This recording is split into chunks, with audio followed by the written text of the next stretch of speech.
Welcome. In front of me is a Cubot P80, and today I'll go for unboxing along with a quick look at the device itself.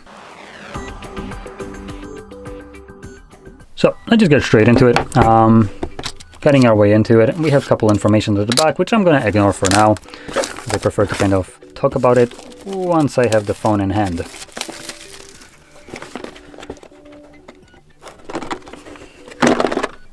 Now, opening these devices is nothing really special, so it just kind of feels cheap. So here we get a phone itself with a little thank you note and an info that this is a non-removable battery, so don't remove the back cover like you actually could. There we go. One thing to keep in mind, this is a screen protector that is already pre-applied to this device, and you can kind of see it scratched the hell up, which kind of sucks. Some of the, for instance, like the X70 Cubot comes also with the same screen protector pre-applied, but it has the layer that you need to first peel off, revealing the, well, not scratch the hell up screen protector under it. So this kind of sucks because they do include a screen protector, but it's damaged, so you kind of have to jump right away to utilizing the included tempered glass, which is pretty nice that it actually comes with the device included, and this is tempered glass, unlike the film that is applied right here, which is plastic. Outside of that, we also have a SIM eject tool and paperwork, quick start guide. So dropping that back in. Next, besides that, we have a charging brick, which is an 18 watts. That's actually better than Samsung offers. And then we get a Type A to Type C charging cable with Type C headphones. So there we go. Let's close that up and yoink that to the side. Let's boot up. Oh no, it has one of those crappy designs. So I personally don't like what I'm about to show you. So if I take off the cover, you can kind of see it clearly. We have a fingerprint sensor right here, but above that we have a power button. Now the thing that I don't like about it the most is the fact that my finger kind of lays perfectly on the fingerprint sensor, but if I want to lock the device I need to shift my hand upwards, which is already kind of like, for me, I don't know if everyone does this, but for me, I hold my phone where it's kind of like the, you know, the corner of it just kind of gets into my palm right here, and it just stays there without much of a problem, and I can just do whatever I want. To lock it, I need to kind of like shift it out of position. Don't really like that. I would prefer to have a fingerprint that doubles as a power button, but we don't have that unfortunately here. Now that we have an actual device as on, let's talk about the display. So this is a 6.58 inch display with a resolution of 1080 by 2408 pixels. It's an LCD IPS. No high refresh rate whatsoever on here, so that's a bit of a shame. And it boasts an 83% screen to body ratio with 401 pixels per inch. Now, before I go any further, I am going to quickly mention the price of this device. So it comes at about 130, 140 euros or something along those lines. About $100, though that doesn't include tax. So about 130 bucks with tax. So it is a pretty budget device, though. Even budget devices like that do try to have something that sets them apart over other ones.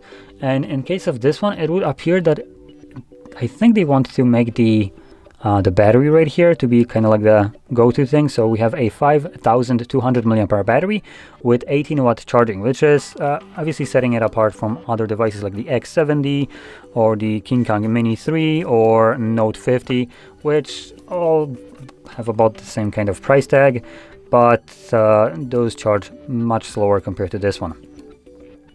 Now also, when it comes down to setting apart kind of things, we have a MediaTek MediaTek 8788 processor, V/WA, not really sure which one that is.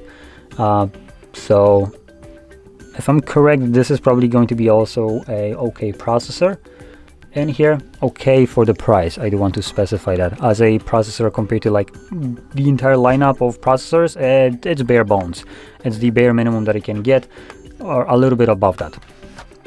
Now, moving on, let's talk about the cameras, which again, looks like there's a couple of cameras right here, though I don't expect it to be anything decent. So we have a 48 megapixel wide sensor, And okay, yeah, it's just garbage. That's basically the only sensor we have, because the other two are 2 megapixel macro and 0.3 megapixel no name like lens. So I have no idea what this purpose even is. So all in all, the only camera that you will be caring about is the top one right here. This is the one that you will be using 100% of the time. Now, for people that are thinking, but we have also 2 megapixel macro, it's complete dog shit compared to what the 48 megapixel 2x zoom will produce. So if you want to take a macro photo, just open up the normal photos, do a 2x zoom, capture a picture, and you can even compare it to macro. You will see that it's going to be higher resolution, higher fidelity compared to the dedicated lens that's supposed to be good at capturing close-up photos, but it's going to be outperformed by the 48 megapixel, defeating the purpose of its existence on the phone.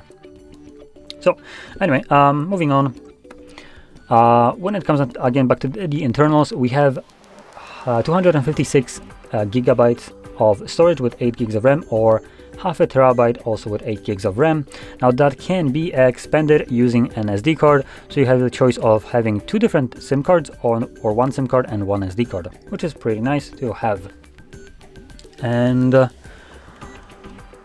that actually would sum it up. There's not much more to say about this device. One last thing that I'm going to mention is the Android operating system that is on here, which is the Android 13. And there's a possibility that this device will get an update to Android 14, which is, I believe, still being rolled out to a bunch of devices, bunch of different brands. So if you buy this device like right now, which is 2024 April, and you don't have updates to Android 14, you still might get it later on. But I believe this would probably be the last Android update that you're gonna get on this, as this device was released in 2023. So it's already on its first year of release. So once Android 14 rolls up to it, I don't think you're gonna get Android 15 on this anymore. But in any case, so this is the budget Cubot, the P80. And if you found this video helpful, don't forget to hit like, subscribe, and thanks for watching.